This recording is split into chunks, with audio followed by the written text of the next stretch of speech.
오늘은 문자 체계의 신기원을 이룩한 훈민정음 창제와 반포를 기념하는 한글날인데요. 한글날을 맞아 훈민정음 보급과 불교의 관계를 모색하는 시간을 마련했습니다.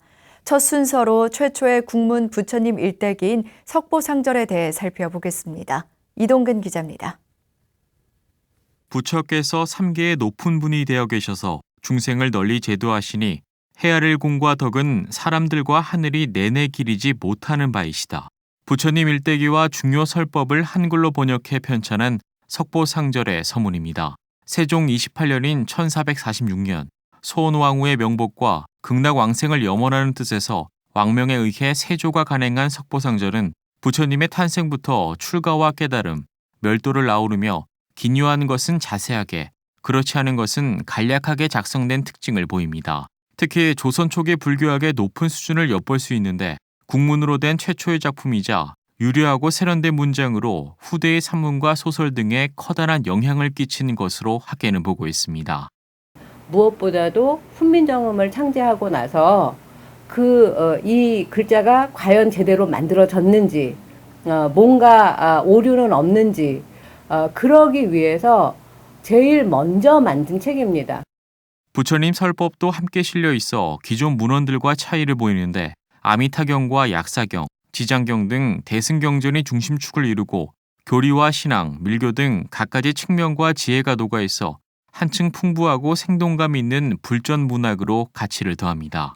특히 당대 고승이었던 신미대사를 비롯해 동생인 김수온, 학조대사 등이 간행에 참여했다는 사실은 숭유 억불 시대 속 왕실과 불교의 관계를 일러주며 종교적 의지처가 됐음을 확인할 수 있습니다.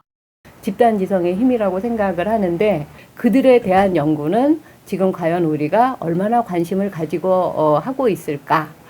이런 것에 대한 그 질문을 하는 시점이 2019년 한글날에 할 생각이라고 생각을 합니다. 석보상절 내용에는 보온과 충효 등 생활규범도 담겨 있는데 다수의 학자에 따르면 일체 중생을 평등하게 보는 불교의 보편적 윤리관이 보시와 인욕 등으로 발산됐고 이는 백성들을 위한 교화의 목적이자 불법을 전하려 했던 세조의 노력으로 볼 수 있다는 겁니다. 고려시대까지는 불교가 국교였어요. 오히려 불교에 대한 지식이 훨씬 많고 불교 문화에 대한 어떤 자료라든지 정보라든지 문화라든지 그 데이터베이스가 얼마나 대단하겠습니까? 가장 쉽게 만들 수 있었던 것이 저는 석보상절이라고 생각을 합니다. 훈민정음으로 완성된 부처님 일대기이자 최초의 국문 활자본인 석보상절은 당대의 불교사와 국어학 연구에 귀중한 지표를 제시하고 있습니다. BTN 뉴스 이동근입니다.